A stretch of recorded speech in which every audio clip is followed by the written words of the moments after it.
Should you continue to rent or should you buy your home right now? Is rent money dead money?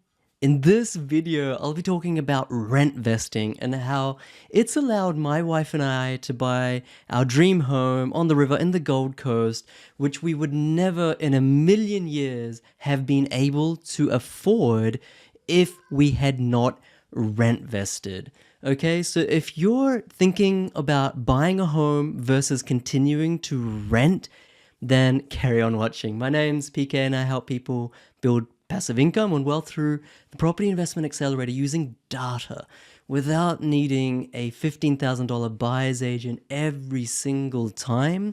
And this episode or this channel, we talk about financial happiness, we talk about property investing, we talk about the economy. So smash that subscribe button, turn the notification bell on, and give this video a thumbs up. I would super appreciate it. Okay, I'm going to go through 5 reasons, 5 arguments why you should rent vest.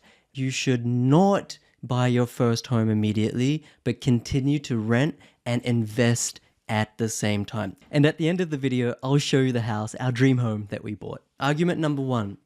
Okay, so let's say you live in Sydney or Melbourne or somewhere like that, maybe even Brisbane these days, so expensive. Okay, you can't buy where you want to live. Like, honestly speaking, if you're in the situation where you're like, I would love to live in that suburb, I'd love to live in that suburb, I'd love to live in this type of property, I'd love to live in that type of property, regardless of whether you're 25, 35, or, 45, it doesn't matter. Saving more and more and more and more isn't necessarily going to get you there. That's the first argument, that's the first hypothesis that I'm going to say. So, let's say that property that you ultimately want as your dream home costs $1.5 million, $2 million, $2.5 million, even $1 million, whatever it is. If you actually realize that every year you save X and X times 10 is still not going to get you that dream home, then you know that your chances or your ability to buy that dream home are beyond you.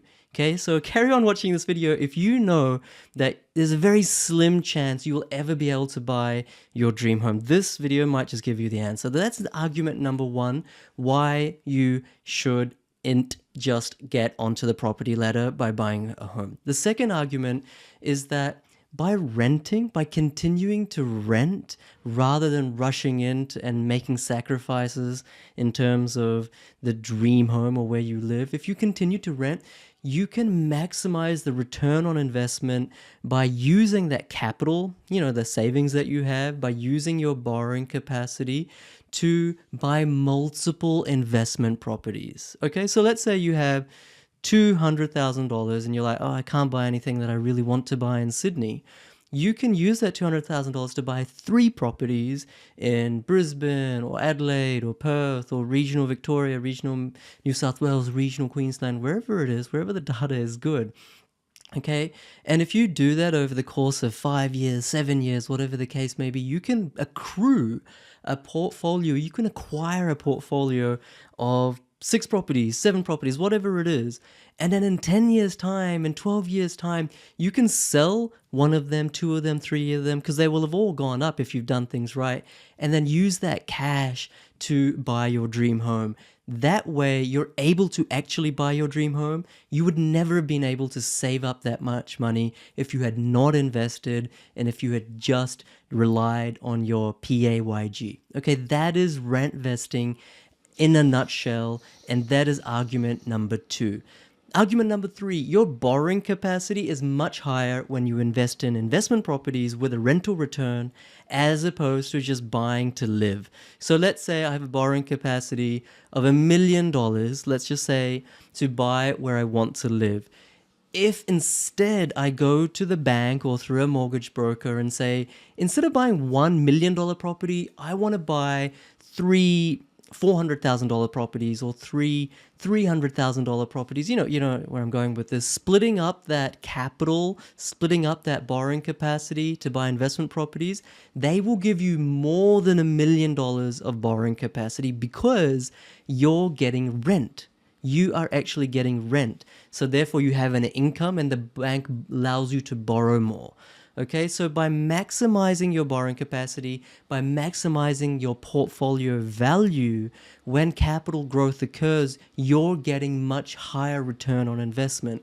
Okay, so by investing in property, you're accelerating your wealth as opposed to just settling for a home that you can afford and you just move in there. You're not super happy about it anyway, and it's not accelerating your wealth. So that's number 3. Your borrowing capacity is maximized when you invest in property. Number 4, you might be thinking, well, that's all good and well. You've done this PK fine, but I don't really want to be renting, for the next 10 years, 5 years, whatever the case may be. Well, here's the thing.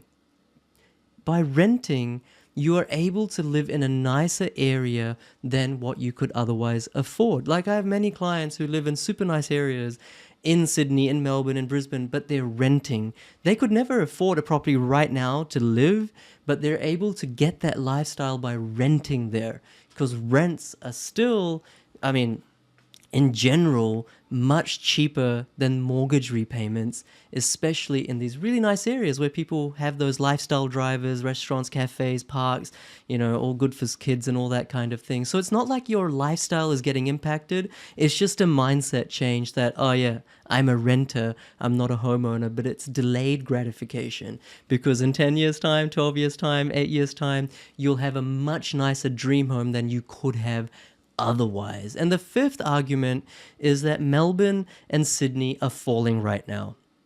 Okay, their property prices are falling. So if you're in Melbourne and Sydney right now, and if you have money, if you have $60,000, you have $70,000, you have $200,000, you have $250,000, you have borrowing capacity, and you're like, well, I can't still afford my dream home, but I can afford this house. It's not the best location, not the best house.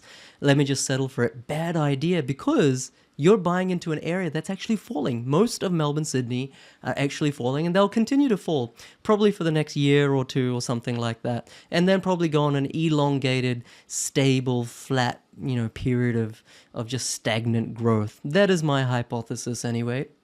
So if that's true, even if that's slightly true, why invest in a substandard home to live that you don't really like that much anyway, when you can be using that capital, that savings, that borrowing capacity to be buying multiple investment properties, accelerating your wealth, and then in a year's time, 2 years' time, or 7 years' time, 8 years' time, as those investment properties mature, they fructify, the fruits are there to be picked, you can sell 1 or 2 of them and buy your dream home that you then can afford in Melbourne and Sydney. Okay, so the logic is pretty clear. Those 5 arguments are the exact arguments that I presented to my wife more than 10 years ago, I think 10 or 11 years ago, where we were like, well, let's face it, we can't afford to buy our dream home right now, and we're on relatively good incomes. She was a chartered accountant, I was an investment banker, but realistically, even if we were to carry on this way for 5 years, 10 years, we still couldn't buy that dream home, quote unquote. What else do we need to do? There has to be a way. RentVesting wasn't such of a buzzword back then. It is now, but that doesn't mean it's any less potent. Goals are potent. We set ourselves a goal, and we did our best to achieve it. And, there's obviously luck involved, but these are the types of courageous decisions that we all need to make. And they all do often work out if we have a strategic, systematic, data-driven method to achieve them. All right, so that's what we achieved. And look, I'm not going to say that everyone can achieve it. You need to be dedicated. It is delayed gratification. However, we did achieve it, and I'm not gloating here. It's not boastful. We come into this world with nothing. We go from this world with nothing. All right, but and everything in the middle we kind of fight over, and all this greed, envy, and all this kind of thing.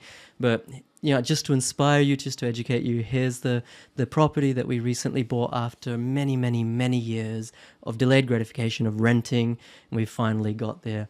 Thank you for being with me, guys. Hit the subscribe button and check out the property. Catch you later. Bye.